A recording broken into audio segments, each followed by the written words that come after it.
Hey there, I'm Roman Arsafes, and recently I got my hands on a STRYMON IRIDIUM. And while most of you probably know this pedal because it's pretty popular nowadays, on YouTube I couldn't find almost any metal demos.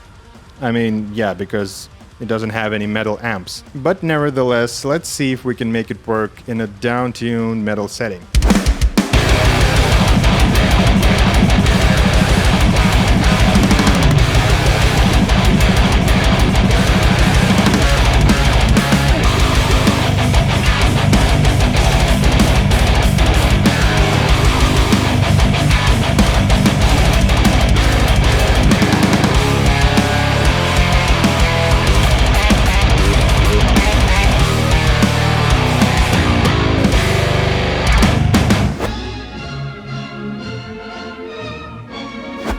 So yeah, as you could hear, it pretty much does metal, but still it's not the main function of this pedal. I mean, just let's take a look. So it has 3 amps, 3 cabs for each amp, but these amps are actually kind of not your kind of modern high gain amp. I mean, there are no actual high gain amps at all on this pedal.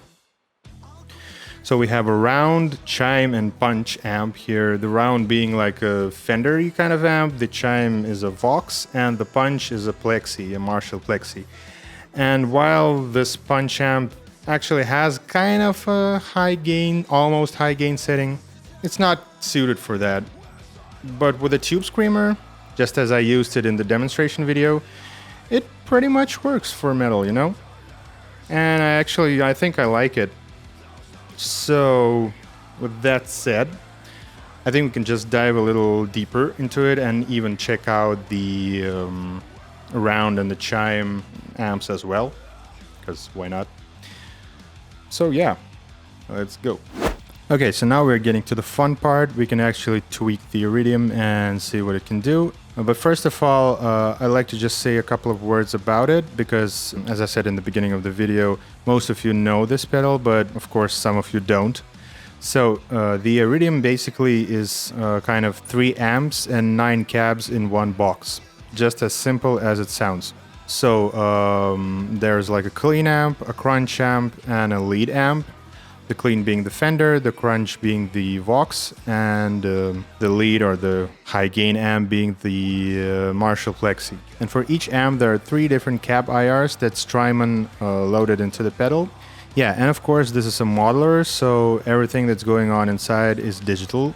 Just apart from the input section, as I understood, it has some analog stuff going on. I won't go deep into that, I'm interested in the sound. So let's see what it can do. I'll start off with the clean amp and I'll tweak stuff and we'll see. Oh yeah, and it also has a room knob, as you can see. That's just emulating, well, basically a room in which the amp is recorded. So that's just a reverb IR that makes it sound like it's in a room. So yeah, let's try it out. This is the sound of the round amp. That's the Fender amp. Everything is on noon, and this is the first cab.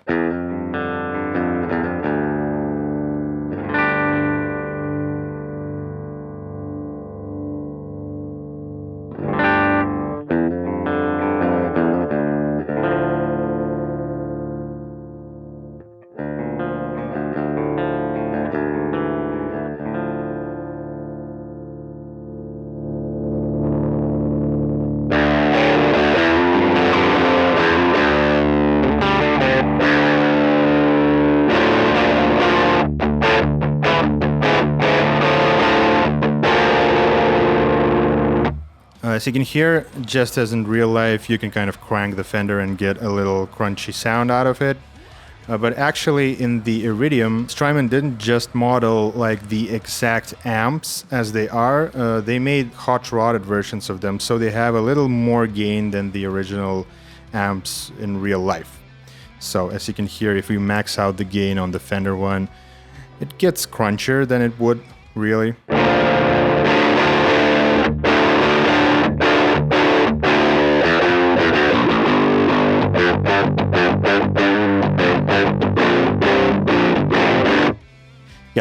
Okay, I'll just go through the cabs real quick.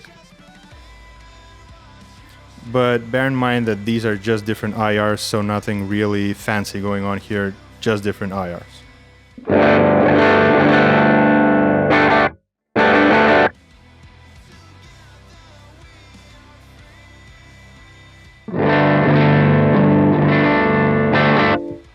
Yeah, let's check out the room a bit.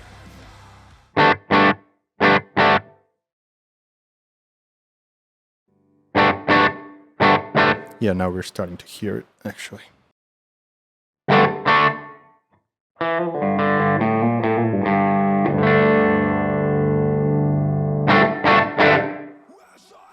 Yeah, and there are also several options regarding this room knob. You can actually change the reverb IR with some kind of foot switch combination. You can read that out in the manual, because that's unrememberable. Okay, so let's get back to cab A and to the next amp. So this will be the Vox Amp. Let's get it back to known, just for the sake of it. So, Vox.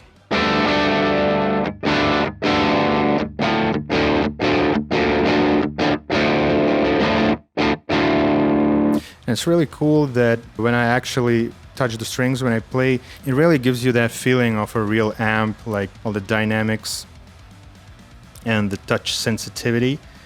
So that's pretty cool. They did a really good job with that.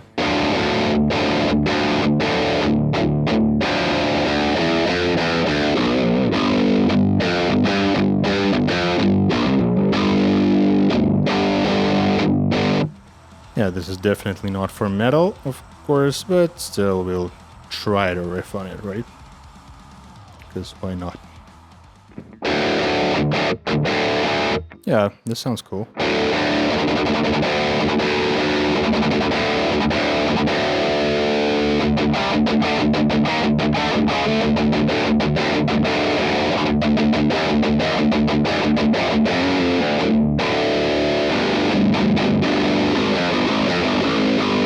With the 7th string, you can really hear that it starts to choke a bit, but still in the mix, I don't think that'll be like really noticeable, so it's more of a feeling kind of thing.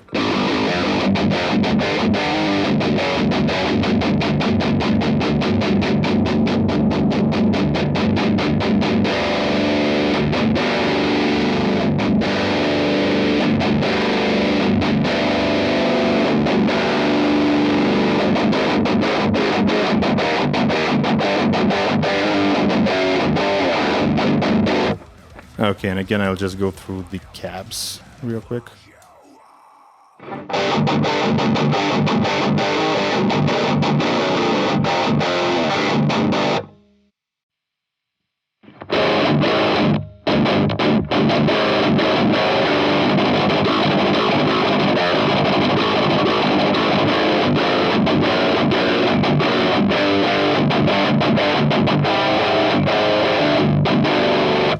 Actually, this even sounds like a kind of a metal sound, right?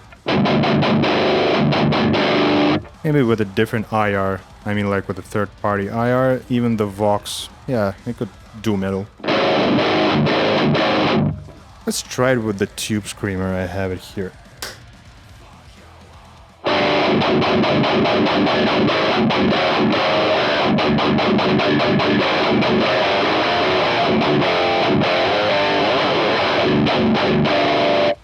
Yeah, the gain is a little overkill. So yeah, as you can see, there's plenty of gain here for a pedal that doesn't have high gain amps.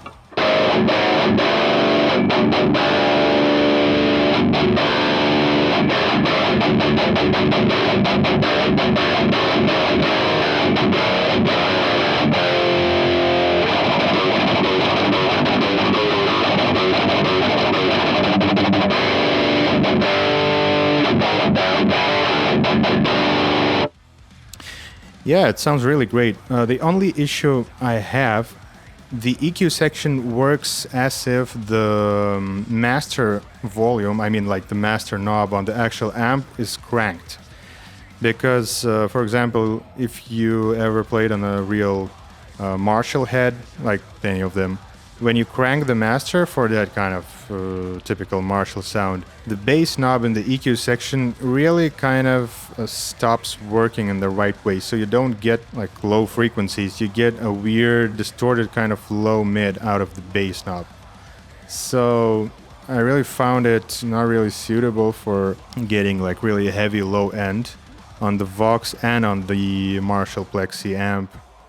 I didn't try it out on the Fender, but you don't need like tons of lows and a clean signal. But yeah, when you crank the drive, you stop getting really good low frequency response. That's the only issue I actually have with the Iridium.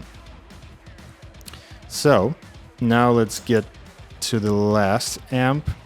And we'll just get back to noon.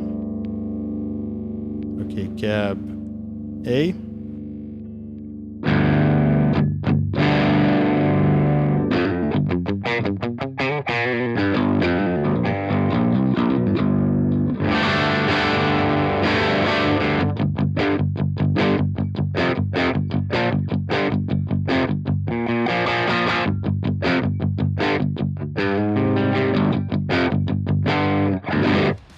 Basically, the Marshall is my favorite amp. The Punch is my favorite amp on this pedal. Really sounds very authentic. And this cab A, it's an own hammer cab, I believe. Sorry, this is the only one that I actually remember. It's also my favorite IR from this pedal.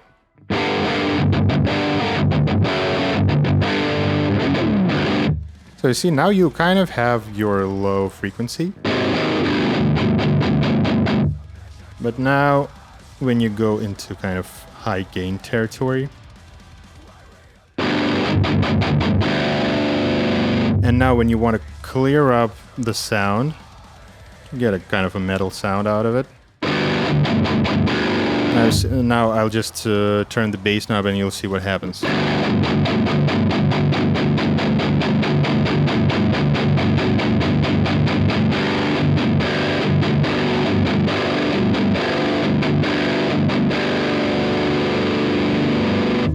So almost nothing. I mean, when you get to the lower settings, it starts to just cut out the bass. But from middle and to the highest, like cranked bass, you don't hear anything going on. That's a bit sad. Of course, you could compensate that with an EQ after the Iridium, and it would totally work. I tried it like with an MXR EQ, and yeah, it was cool. But still, of course, I would like to have like everything that I need in one pedal. I mean, when the format is like this, like it's an amp and cab, so it's all in one. So yeah, this kind of low frequency thing is just the only issue I have with this pedal. Apart from that, it's really awesome.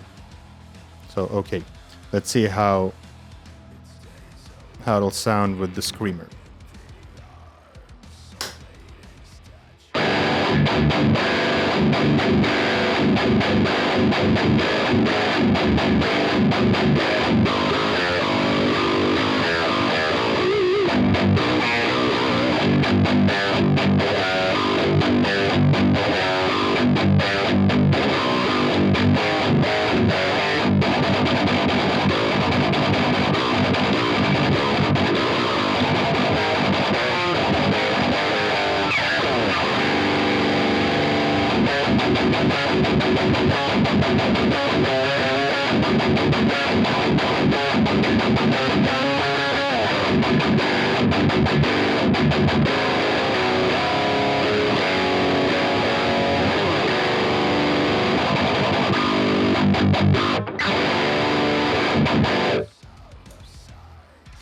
Just get to the other cabs.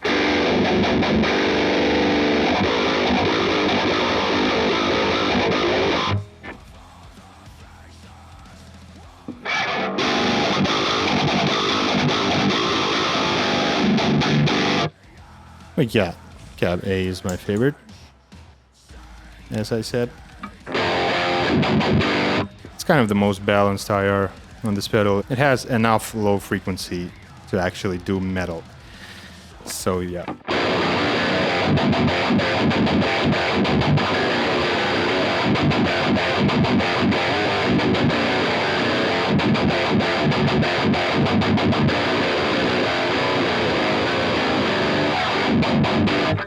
So, in conclusion, what I would like to say about the Iridium, you could call it like an Arsafes for the lazy. It has like 6 knobs, a couple of tumbler switches, and you can actually tweak everything that this pedal can do right from the face of the pedal. So you don't need any software or anything for that.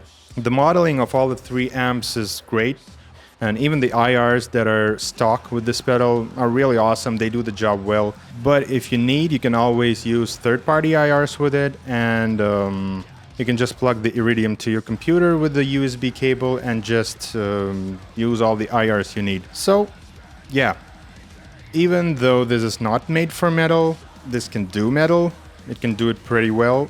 So if you need something simple but really, really awesome sounding and kind of all in one package, so you just get an amp and a cab in one, I think the Iridium is really, really great for that. So STRYMON Iridium, yeah, it can do metal and it can do all the other stuff. Thanks a lot for watching. I really hope you liked this video. If you're not subscribed to my channel, be sure to do so. And leave a comment below and just tell me what you think. Tell me maybe which gear you would like me to review in the future. And just say hi. I'm Roman Arsafes. See you next time.